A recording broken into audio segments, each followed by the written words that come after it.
Há uma lei silenciosa que governa todas as cortes, todos os impérios, todas as empresas, todos os reinos e todas as relações humanas onde o poder circula como sangue. Uma lei tão antiga quanto a primeira coroa, tão inevitável quanto a queda dos arrogantes, tão implacável quanto o julgamento dos que governam. A Lei 1. Nunca ofusque o brilho do mestre.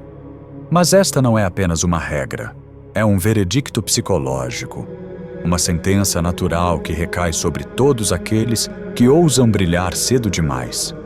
A superfície dessa lei parece simples. Não faça seu superior parecer pequeno, mas a profundidade dela exige que você compreenda as sombras da natureza humana, porque o poder não é mantido pelas mãos, é mantido pelo ego. E o ego dos que governam não suporta rivais, nem suspeitas, nem comparações. Aqueles que esquecem isso não são apenas punidos, são apagados da história, silenciados, destruídos. E quase sempre achavam que estavam fazendo tudo certo. Hoje, você vai atravessar o corredor mais silencioso do poder. Um corredor onde homens foram executados por serem eficientes demais, onde generais foram exilados por vencer batalhas brilhantes demais, onde conselheiros foram envenenados por darem conselhos sábios demais. Nesta narrativa, você aprenderá o que a maioria descobre tarde demais. O poder não teme incompetentes. O poder teme substitutos. E por isso, o brilho de um homem pode iluminar sua própria cova. Respire fundo. Vamos entrar. A história registra, com precisão cruel, o destino daqueles que ousam irradiar luz demais na presença de um sol já existente.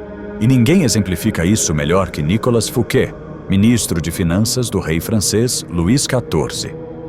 Fouquet era inteligente, brilhante, visionário, ambicioso e eficiente além do necessário. Quando percebeu que o jovem rei buscava centralizar o poder, Fouquet acreditou que a melhor maneira de garantir seu lugar seria impressioná-lo, não com bajulação, mas com grandeza. Errou. Fouquet organizou um banquete em sua residência, o majestoso Vaux-le-Vicomte, um palácio tão grandioso que faria reis parecerem pobres. Ali havia jardins perfeitos, esculturas que pareciam respirar, música composta exclusivamente para a ocasião, fogos que iluminavam o céu da França. Era uma mensagem silenciosa. Veja como sou indispensável. Veja como minha visão é maior do que a sua imaginação. Mas Luís XIV não viu indispensabilidade. Viu ameaça. Viu alguém cujo brilho ultrapassava o seu. Viu alguém capaz de eclipsar sua própria majestade. 3 semanas depois, Fouquet foi preso. Nunca mais viu o sol. Sua grandeza não o salvou. Sua genialidade não o protegeu. Seu esforço não o sustentou. Ele caiu por uma única razão. Brilhou mais do que o rei. A pergunta que ecoa é simples. Se até os mais brilhantes caem, como você sobrevive? Os mestres, reis, chefes, líderes, generais, governantes, possuem um ponto cego. Eles acreditam que o poder é direito deles, não das circunstâncias. E qualquer sinal de que outro pode ocupá-lo aciona um instinto primitivo de eliminação. Isso não é racional, é animal. É o rugido silencioso do instinto de sobrevivência.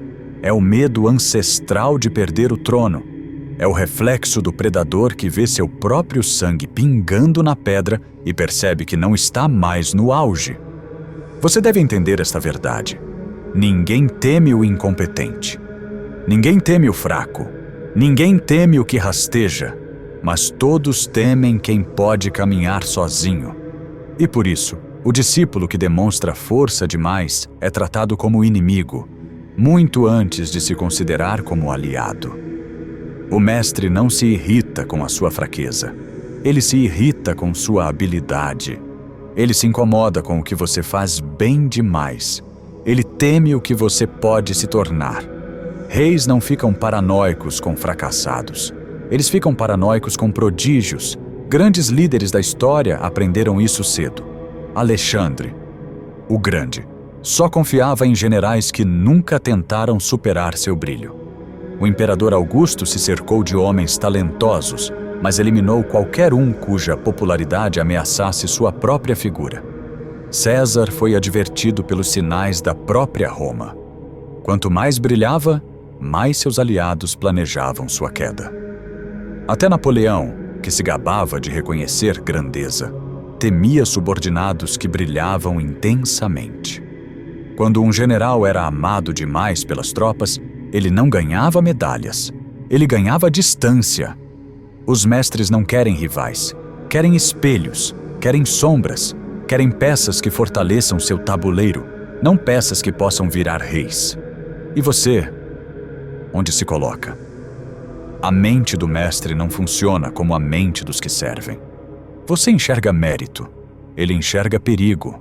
Você acha que está ajudando, ele acha que está aparecendo demais. Você acredita que está sendo útil, ele acredita que você está arrancando aplausos que deveriam ser dele. Você vê eficiência, ele vê comparação. E comparação é a arma mais mortal na arena do poder. A maioria das guerras silenciosas nasce assim. Não de insultos, não de traições, mas da sensação incômoda de que alguém está crescendo rápido demais. Reis não temem o inimigo declarado, temem o aliado admirado. E é por isso que reis andam sozinhos. Não porque querem, mas porque o poder cria uma sombra onde nada cresce por muito tempo. Se quer sobreviver, você deve aprender a arte de regular o brilho. Uma arte que poucos dominam. Uma arte que exige inteligência emocional, cálculo, frieza e humildade estratégica. Ser forte demais é tão perigoso quanto ser fraco demais. Brilhar demais é tão mortal quanto desaparecer. Você precisa dominar a virtude da sombra. A sombra não é submissão. A sombra é estratégia. A sombra é proteção. A sombra é liberdade temporária enquanto você constrói a base do seu império. Aqui está o mapa. 1. O mestre quer sentir que está acima. Dê isso a ele. 2. O mestre quer acreditar que suas ideias são centrais. Faça com que pareçam. 3. O mestre quer sentir que não pode ser substituído. Nunca o faça duvidar disso. 4. O mestre precisa sentir-se seguro, e segurança no poder é ilusão. Forneça a ilusão. Você não está bajulando, está sobrevivendo. Você não está se diminuindo, está preparando o terreno. Você não está se apagando, está construindo uma luz futura, mas invisível por enquanto. Maquiavel dizia: aquele que provoca temor em seu príncipe cedo ou tarde conhecerá o peso do castigo. Ser admirado demais por cima é visto como insolência. Ser eficiente demais é visto como rebeldia. Ser competente demais é visto como ameaça. Por isso, os maiores estrategistas da história sabiam esconder suas virtudes. Sabiam esconder seus talentos. Sabiam esconder sua força. Veja Zhang Liang, conselheiro do imperador Liu Bang. Ele era possivelmente o cérebro mais brilhante da unificação da China. Mas nunca deixou que o imperador percebesse o tamanho real de sua inteligência. Atribuía seus conselhos ao acaso, ao destino, ao próprio imperador. Ele não brilhava. Ele iluminava o imperador. E por isso permaneceu vivo. Você quer saber por que tantos homens talentosos são destruídos? Porque confundem virtude com vantagem. Acreditam que eficiência cria segurança. Acreditam que talento gera proteção. Acreditam que trabalho duro gera reconhecimento. Mas o poder não opera por justiça. O poder opera por psicologia. E psicologicamente, o mestre teme seu brilho. Treme com sua presença forte. Se incomoda com sua ascensão. Desconfia da sua admiração pública. A genialidade que você exibe hoje é a espada que será usada para te cortar amanhã. O erro fatal do brilhante é achar que a luz dele é neutra. Não é. Ela cega, ela aquece, ela queima. E a primeira pele a queimar é a do rei. O mestre olha para você e não vê competência. Vê ameaça, vê comparação, vê possibilidade. E nada aterroriza mais um homem poderoso do que a palavra possibilidade. Possibilidade de ser substituído. Possibilidade de ser superado. Possibilidade de ser esquecido. Possibilidade de ser diminuído. Então ele te destrói antes que o futuro possa te elevar. Mas se a luz é perigosa, como acender? Simples, você acende pela sombra, pela discrição, pela composição, pelo silêncio, pelo aprimoramento invisível. O segredo não é apagar-se, é regular-se, é brilhar o suficiente para ser útil, mas nunca o suficiente para provocar paranoia. Os grandes ascenderam assim. Sun Tzu nunca ostentou suas vitórias. Ele as atribuía ao general, ao rei, às circunstâncias. Kutuzov, general russo, fingia fraqueza para Napoleão, enquanto organizava uma das maiores estratégias defensivas da história. Shibata Katsui, no Japão, caiu porque brilhou demais diante de Nobunaga. Tokugawa Ieyasu venceu porque nunca brilhou antes da hora. Compreenda, você não está escondendo quem você é, está protegendo quem você será. Mas há um detalhe que ninguém te contou. A Lei 1 não existe apenas para proteger o mestre. Ela existe para treinar você. Porque antes de você ter seu próprio trono, você precisa aprender a observar o trono dos outros. Antes de governar homens, você precisa entender como homens governam. Antes de conhecer o poder, você precisa respeitar o ego que sustenta quem já o possui. Quem não domina a psicologia do mestre, jamais terá a psicologia do rei. E é por isso que a lei é apresentada primeiro. A Lei 1 é o filtro, o teste, a porta. Se você falha nela, não merece as demais. Você deve se fazer uma pergunta profunda. O que realmente ameaça o mestre? É minha força ou o que ele imagina que ela representa? A resposta é óbvia. O mestre teme sua sombra, não seu gesto. Treme com a possibilidade, não com o fato. Se incomoda com o que você ainda nem fez, mas poderia fazer. É por isso que reis andam sozinhos. Eles não confiam na força dos outros, confiam apenas na fraqueza dos outros.